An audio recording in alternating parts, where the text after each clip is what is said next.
There has been a lot of speculation about whether Israel would go it alone, would attack Iran all on its own. What does Mayor Dagan say about that? Well, he thinks it's a mistake generally to make it an Israeli-Iranian issue. And what he really would like to happen is Israel sits back and the Americans do it for the Israelis. I love you guys have requested this, and I can honestly appreciate why. Heartbreak in the upper ranks of the Iranian military at the official announcement of the death of Major General Qasem Soleimani. For Iran's supreme leader Ayatollah Ali Khamenei, Soleimani was a trusted confidant, a member of his inner circle, and he warned there will be revenge. Friday morning, I'm sure most people are minding their own business, and then boom!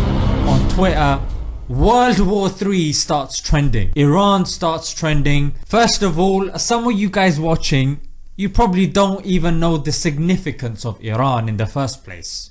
It's a land where the three wise men from the Christian story of Jesus came from. It's a land where the democratically elected leader was removed by the UK and the US in 1953 and was replaced by a tyrant. All because the guy just wanted to nationalize the oil. Okay, now let's look at the facts, yeah? Compare the US with Iran now and see who the aggressor looks like if you put them both side to side.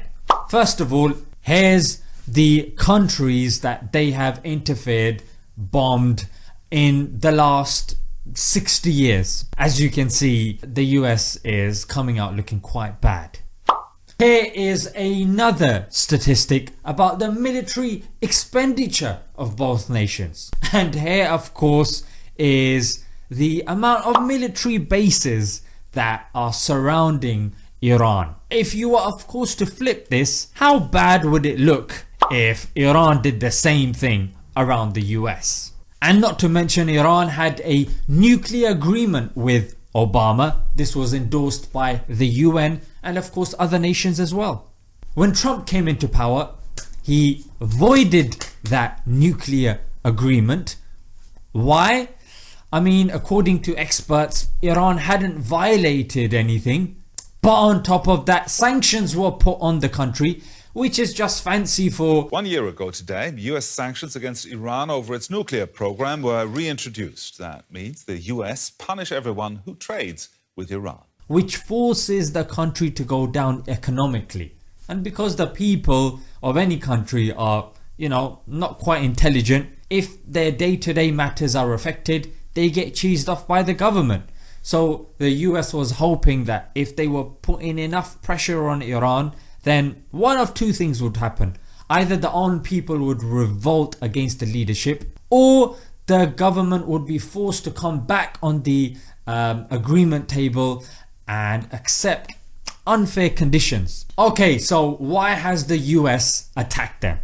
The main reason that they've said is this guy Soleimani was a bad guy. But you know, the intelligent from amongst us will say, well, there's plenty of bad guys in India and there's also bad guys in China. Does that mean you're gonna get involved in those countries? Of course not. Trump of course said that we took action last night to stop a war.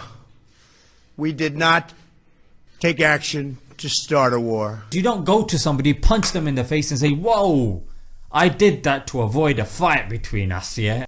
And considering this guy is the second most influential person in Iran, and here is a prominent place in Iran, and those guys are now lifting this flag, and this flag indicates revenge. Now of course Iran has promised revenge, but the US knowing this has threatened Iran again and said, hey, if you try to retaliate, we've got 52 of your sites in our vision and we're gonna, you know, sort them out as well. Alright, so we know what the reasons are not. The media's clearly going to be pushing its rhetoric. I mean, here's a tweet from one of their main guys somehow making the link to 9/11. Don't try it, boy. What could the reasons be? Well, about 10 days after 9/11, I went through the Pentagon and I saw Secretary Rumsfeld, and he said, this is a memo that describes how we're going to take out 7 countries in 5 years. starting with Iraq and then Syria, Lebanon, Libya, Somalia, Sudan, and finishing off Iran. Another reason is Saudi clearly wants to destabilize Iran because the growing influence of Iran, and Saudi doesn't want that. Israel, of course, wants destabilization there as well. And everything should be done to prevent Iran, the world's most dangerous regime. Straight after the attack took place, lo and behold, the only one to publicly show their support to the US was Israel. And not to mention they were given advance notice of the attack as well. And also on the 10th of November 2019, here was the headline. Yes, it's our friend Mr. Oil again.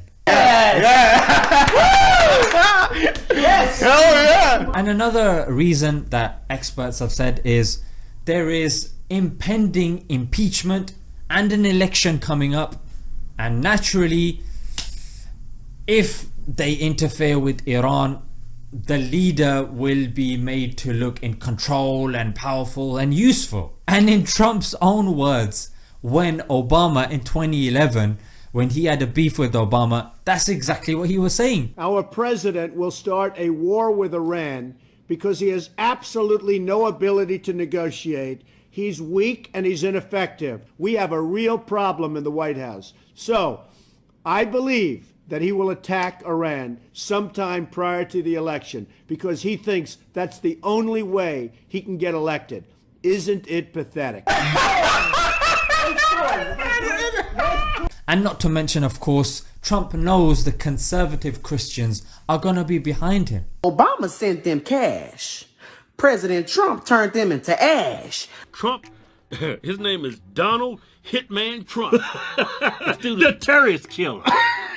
It's not happening. You're not about to run us over and kill our people and get away with it. No, Trump is not Obama. This man kills terrorists in his sleep.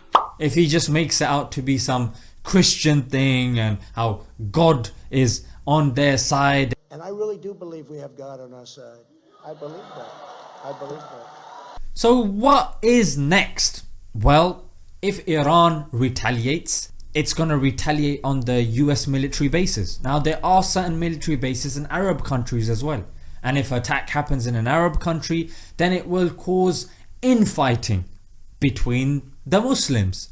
And of course there's that famous age-old principle, divide and conquer yet again. The US is clearly very far away, so the people that are bound to suffer are those that are close by. Israel is of course on peak physical condition, so if any problem goes down, Israel is going to do its thing, and there is a chance, experts are saying, of expenditure as well. There are going to be of course two main camps that are going to form. China, Russia and Iran are in one camp. You've got the UK, US and other nations in the other camp. Then you're going to have certain countries that are pulled in the middle. Yeah, like you got Turkey, you got Pakistan. So yeah, it is not looking too good, frankly. Alright guys, I'm going to leave it right there. Let me know in the comments what you guys have found out, and until next time, assalamu alaikum.